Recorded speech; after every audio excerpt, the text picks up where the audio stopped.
Welcome back दोस्तों। हम महिला सुपरवाइज़र की तैयारी यहाँ पे कर रहे हैं। इससे पहले मैंने वीडियो डाल चुके हैं और आज जो वीडियो है वो फ्रैक्टोज के बारे में है। फ्रैक्टोज किसका एक पार्ट है? ये है कार्बोहाइड्रेट के। कार्बोहाइड्रेट के प्रकारों में एक आता है मोनोसेकेराइड, तो ये उसी का क्या है एग्जाम्पल है। इससे पहले मोनोसेकेराइड का हमने एग्जाम्पल पढ़ा है ग्लूकोज, जो आप पिछले वीडियो जाके देख सकते हैं। आज इस वीडियो में हम बात करने वाले हैं फ्रैक्टोज के बारे में और गैलेक्टोज के बारे में एंड पेंटोज के बारे में। आज हम पूरा यहाँ पे मोनोसेकेराइड को कंप्लीट करेंगे, देन हम आगे की वीडियो में ओलिगोसेकेराइड की बात करेंगे और इसको कंटिन्यू करेंगे। तो हम स्टार्ट करते हैं आज का वीडियो। सो आप यहाँ पे देख सकते हैं फ्रैक्टोज, ठीक है। फ्रैक्टोज की बात करें तो इसका जो फॉर्मूला है यहाँ पे आप देख सकते हैं कि फ्रैक्टोज और गैलेक्टोज दो यहाँ पे दिख रहे हैं। फ्रैक्टोज, ठीक है, फ्रैक्टोज गैलेक्टोज दोनों का फॉर्मूला क्या है? सेम है। किसकी तरह सेम है? ग्लूकोज की तरह। ग्लूकोज का भी हमने क्या पढ़ा था? C6H2O6। सेम यहाँ पे फ्रैक्टोज का भी वही है, गैलेक्टोज का भी यही है, ठीक है। तो ईजी है और फॉर्मूला सबको पता ही है ग्लूकोज का, तो यही दोनों इसमें पुट करने हैं। सो हम अगर फ्रैक्टोज की बात करें यहाँ पे तो इसे फ्रूट शर्करा भी कहते हैं, यानी इसे फल शर्करा भी कहते हैं, फ्रूट शुगर, ठीक है। इसे क्या कहते हैं? फ्रूट शुगर कहते हैं। अगर पेपर में आए ऐसा कौन सा कार्बोहाइड्रेट है जिसे फ्रूट शुगर कहा जाता है, तो वो है फ्रैक्टोज, ठीक है। प्रकृति में पाया जाने वाला सबसे मीठा कार्बोहाइड्रेट होता है, ये इंपॉर्टेंट है। प्रकृति में पाया जाने वाला सबसे मीठा कार्बोहाइड्रेट कौन सा है? तो वो है फ्रैक्टोज, ठीक है। नेक्स्ट, इसके स्रोत क्या है?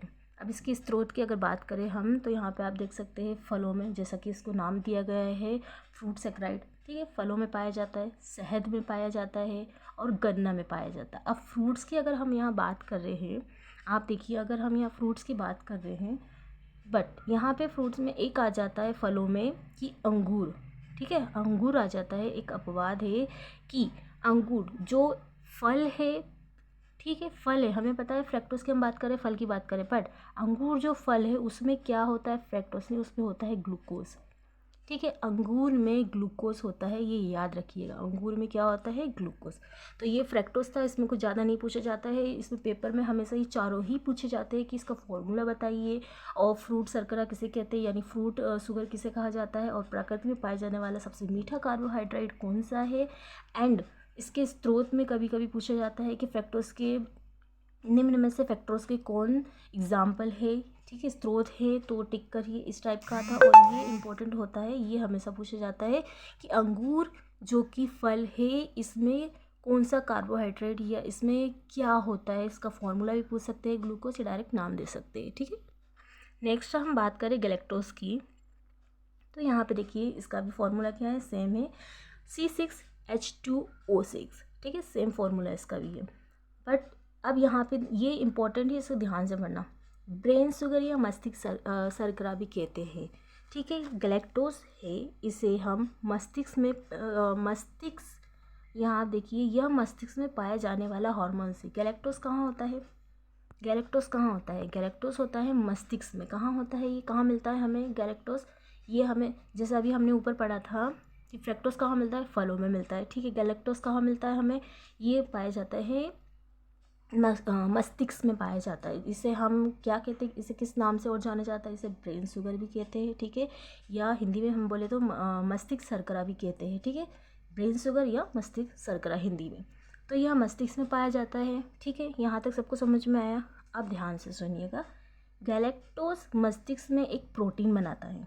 ये जो गैलेक्टोज जो मस्तिष्क में पाया जाता है, ये एक प्रोटीन बनाता है। प्रोटीन कहाँ बनाता है? हमारे मस्तिष्क में एक प्रोटीन बनाता है, जिसे हम कहते हैं ग्लूकोप्रोटीन। क्या कहते हैं? ग्लूकोप्रोटीन, याद रखिएगा, ग्लूकोप्रोटीन।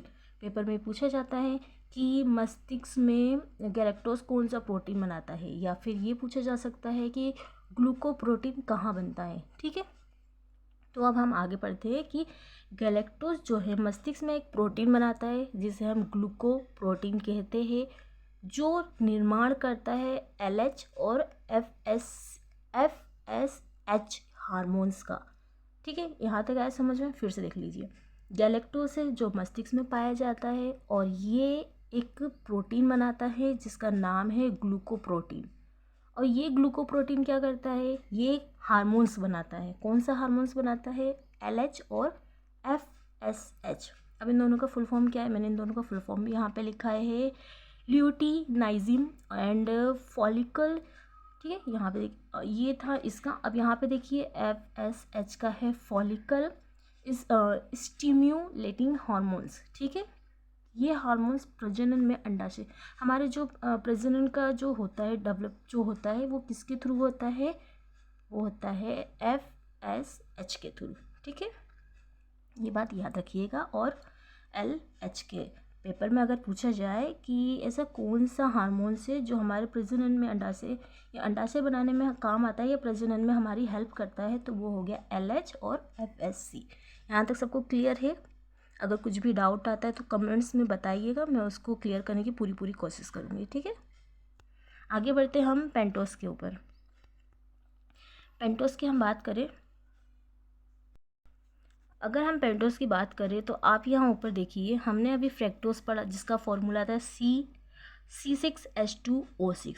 ठीक है, सेम यही फॉर्मूला किसका था, ग्लूकोज का था, और यही फॉर्मूला सेम किसका था, गैलेक्टोस का था। बट अगर हम बात करते हैं पेंटोस की, तो पेंटोस का यहाँ पे चेंज हो जाता है। बट इसका याद कैसे रखें, तो एक शॉर्टकट ट्रिक्स आप याद रखिए कि पेंटोस, पैन, पाँच, पाँच का साउंड आ रहा है, पैन, पाँच, पी, पाँच, इस हिसाब से याद रखिए। बस आपको 5 याद रखना है और आपको 5 यहाँ पे पुट कर देना है। ठीक है, तो हम यहाँ पे देखते हैं आगे पेंटोस के बारे में।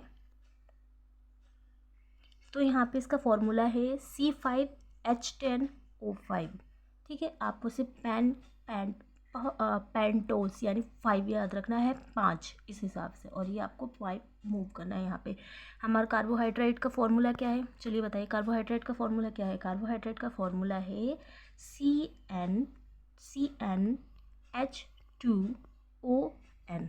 अब हमने पेंट से याद किया, पेंटोस से हमने याद किया 5। ठीक है, एन की जगह हमें क्या रखना है, 5। 5 का इंटू 10 में कर देना है, 5 का इंटू 2 में कर देना है 10। 5 का यहाँ पे हमें पुट कर देना है, एन में इंटू कर देंगे तो ये आ जाएगा 5। बन गया फॉर्मूला, क्या बन गया, C5H10O5। ठीक है, अब देखो, अब पेंटोस कहाँ पाया जाता है, हमने इससे पहले पढ़ा कि फ्रैक्टोस कहाँ पाया जाता है, ये फलों में पाया जाता है। गैलेक्टोस कहाँ पाया जाता है, ये मस्तिष्क में पाया जाता है। पर पेंटोस कहाँ पाया जाता है, तो ये इसमें एक ही चीज़ है और ये सबसे इम्पोर्टेंट है, वो है DNA और RNA। तो पेंटोस कहाँ पाया जाता है, DNA और RNA में। ठीक है, अगर पूछा जाए आपसे कि RNA और DNA में क्या पाया जाता है, ऐसा कौन सा कार्बोहाइड्रेट है जो पाया जाता है, तो आप क्या बोलोगे वहाँ पे, पेंटोस। ठीक है, तो अब यहाँ पे देखिए मैंने दोनों का फुल फॉर्म भी लिखा हुआ है। DNA का फुल फॉर्म है यहाँ पे डिऑक्सी राइबोस न्यूक्लियस एसिड, और RNA का है राइबोस न्यूक्लियस एसिड। ठीक है, मैंने ये लिख दिया है, आप इसको लिख लीजिए, नोट बनाते जाइए आप बराबर। एंड सबसे इम्पोर्टेंट क्वेश्चन जो हर बार पूछा जाता है और डेफिनेटली इस बार भी पूछा जाएगा, तो वो है क्रियात्मक समूह। ठीक है, इसको ये किस तरीके से आएगा एग्ज़ाम में, हर बार ये आता है मैचिंग के थ्रू आता है कि मैच कीजिए, आपको ABCD दिया रहता है, यहाँ पे इस साइड 1 2 3 दिया रहता है, आपको मैच करना रहता है और विकल्प चुनने रहते हैं। सेम कंडीशन यहाँ पेपर में ऐसे ही आएगा कि ग्लूकोज का क्रियात्मक समूह, फ्रैक्टोज का क्रियात्मक समूह, और यहाँ पे गैलेक्टोज का एंड DNA RNA का यहाँ पूछा जाएगा। तो मैंने सबके यहाँ पे क्रियात्मक समूह लिख दिए है कि ग्लूकोज का क्रियात्मक समूह क्या है, एल्डोहेक्सोज और एल्डिहाइड। ठीक है, एंड अगर पूछा जाता है यहाँ पे कि फ्रैक्टोज का क्या है, तो ये आ जाएगा कीटोहेक्सोज एंड कीटो। ठीक है, और गैलेक्टोज की बात करें यहाँ पे तो ये एंडोहेक्सोज और एल्डोहाइड। ठीक है, और DNA RNA यहाँ पे पेंटोस नहीं कहा जाएगा, यहाँ पे DNA और RNA, क्योंकि मैंने सारे पेपरों में देखा है, जितने भी उठा के देखे तो उसमें पेंटोस नहीं कहा गया है। यहाँ पे DNA और RNA को नाम से ही पेंटोस को जाना जाता है। तो इसका क्या है क्रियात्मक समूह, ये एल्डिहाइड में आता है। तो आप इस चीज़ को आप स्क्रीनशॉट ले लीजिए। ठीक है। और ये बहुत इंपॉर्टेंट है क्रियात्मक समूह, जो हमेशा पूछे जाते हैं, इस बार भी पूछे जाएंगे। सो पेंटोज में से ज़्यादा कुछ तो था नहीं, इसमें डीएनए और आरएनए का ही फुल फॉर्म वगैरह पूछते हैं, ये क्या और इसमें कौन सा कार्बोहाइड्रेट पाया जाता है और फॉर्मूला पूछते हैं, और ज़्यादा ऐसा कुछ पूछते नहीं। तो बेसिकली आज हमारा पूरा तीनों जो एग्जाम्पल थे मोनोसेकेराइड के वो कंप्लीट हो चुके हैं। ठीक है, मोनोसेकेराइड में कितनी शुगर होती है मुझे कमेंट करके बताइएगा। तो मोनोसेकेराइड कंप्लीट हो चुका है हमारा कार्बोहाइड्रेट का एक पार्ट। अब उसके दो पार्ट बचे हुए हैं, एक बचा है ओलिगोसेकेराइड और दूसरा बचा है यहाँ पे पॉलीसेकेराइड। तो हम कल जो हमारा नेक्स्ट वीडियो आने वाला है वो होगा ओलिगोसेकेराइड। ठीक है, यानी उसमें मिनिमम कितनी शुगर होती है, उसमें मिनिमम 2 शुगर होती है और 2 शुगर होती है, और मैक्सिमम कितनी होती है, मैक्सिमम होती है उसमें 9। सो हम उसमें पढ़ेंगे डाइसेकेराइड के बारे में पढ़ेंगे, और उसमें बहुत सारी चीज़ें हैं, लैक्टोज मिल्क सब पढ़ेंगे। मैं आपको एक एक चीज़ पूरी कवर कराऊंगी, डोंट वरी। आपको वीडियो कैसा लग रहा है आप मुझे ज़रूर बताइएगा, और चैनल सब्सक्राइब जरूर कीजिएगा। बाय।